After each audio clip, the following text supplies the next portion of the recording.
Hello everybody and welcome. In this video I want to take you along and share my story of how I discovered minimalism. I will share some footage I took over the years and tell you how I got to this point. I mostly have process footage and not really that much before and after, so if you're just here for that, I have to disappoint you. So around fall of 2014 I was watching some decluttering videos on YouTube. At that time, there weren't as many out there as today. I was watching them because I enjoyed seeing how other people clean up their homes, and it gave me motivation to do so myself. After a while, there were more people posting videos about the KonMari method. I never heard of that before, so I started to look into it. There were so many good thoughts with this method that I wanted to try it myself. So I started to declutter my home, and after a while I thought, hey, I should record my progress. So I took some snippets every time I thought of it when decluttering. Back in 2016, when I started to record, I had way too much clothes. Much of it I didn't wear, but I somehow couldn't let go of that many things. With my clothes, I also tried the method of hanging on the hanger backwards. I think you already know this, where you hang the hangers backwards, and every time you wore anything, you hang it back the right way. So basically you could let go of everything that's still backwards, say after 6 months. When I used this method, I just took it as a reference to see what I wore and what not. I wasn't in the right mindset to let go of everything that I didn't wear.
So basically for over a year I decluttered here and there, with the KonMari method in mind, but not following it exactly.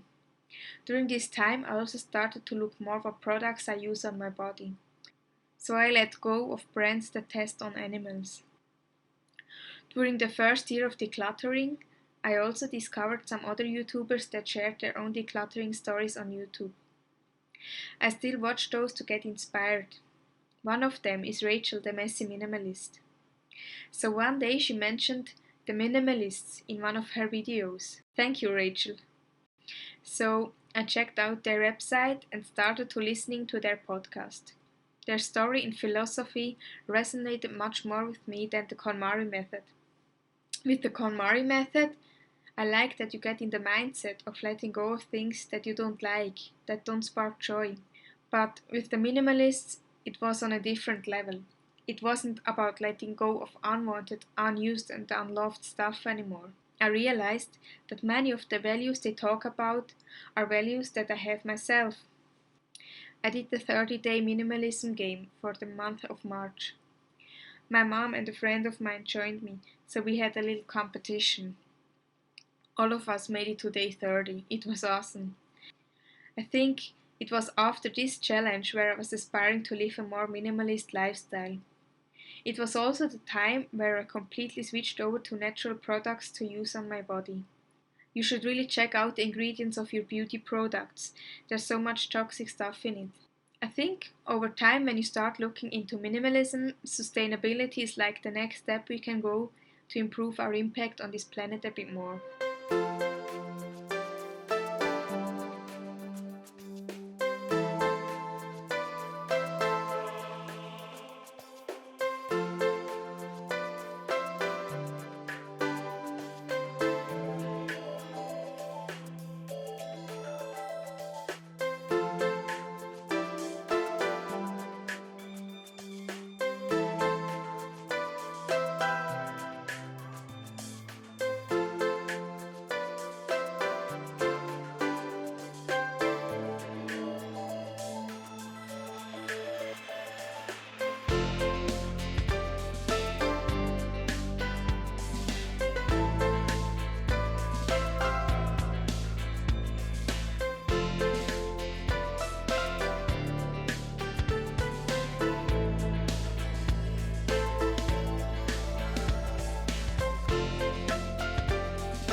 So after the Minsk game, I thought I'd declutter some more. And even though I didn't like the KonMari method as much as the Minsk game, it was more approachable in my everyday life. I didn't have to commit for 30 days to declutter every day. So over the next couple of months, I decluttered areas of my home and I was able to let go of so many things. But I still struggled with a lot more. Knowing why and how to declutter is one thing, but the actual process of deciding what I can let go and what not is still a bit difficult for me. I gave almost everything a value, and I often think I'll use this again, for example, some crafting supplies. Why let go of them when I can use them when I have kids one day? Another area I struggle with is decor. Basically, I don't like to have many decorative items on display, but I somehow still have so many things. Some of them I put in a box over a year ago and haven't touched them since. On this topic, I want to try something Stephanie from the Sustainable Minimalist podcast suggested in one episode. To remove all the decorative pieces you have in your home and only put back what you've missed. Because we have so many things in our homes, especially decor, that's just there because it was put there sometime. And as you can see, where I try to organize my shelf after removed, I really need to do that.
So when decluttering, it's also important to keep in mind what you do with the items you let go. Don't just throw it in your garbage. Only throw away stuff that you can't discard otherwise. Recycle the broken stuff or clothes that can't be donated.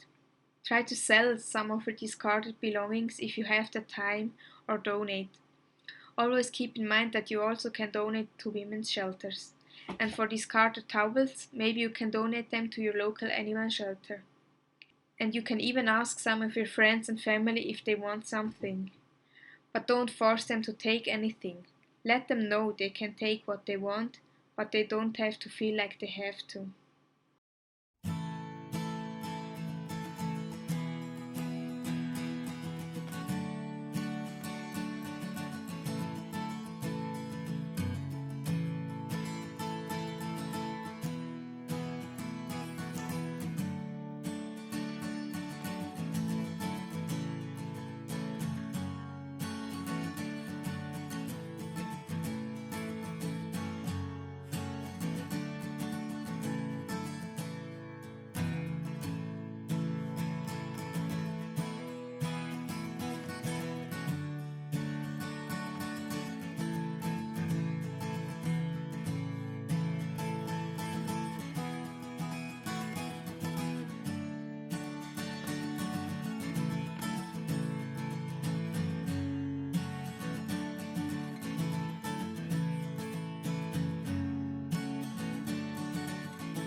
So the hardest thing to declutter, and something I only did once in all these years, were sentimental items. About a month before we moved, I finally was in the right headspace and I decluttered my sentimental items. I was able to go from 2 boxes to just one. And who knows, maybe one day I can use an even smaller box. In the last declutter I show you in this video, I tackle my closet. And as you can see, I condensed my clothes down to a 3-door wardrobe that I share with my husband. So it was a long way to get to this point, and I think there's still things I can let go of. But to be able to fit my clothes in here, I'm pretty proud.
what I wanted to say with that, even after over 4 years of decluttering, I'm still learning. Not everyone has the same pace, and we surely don't have to.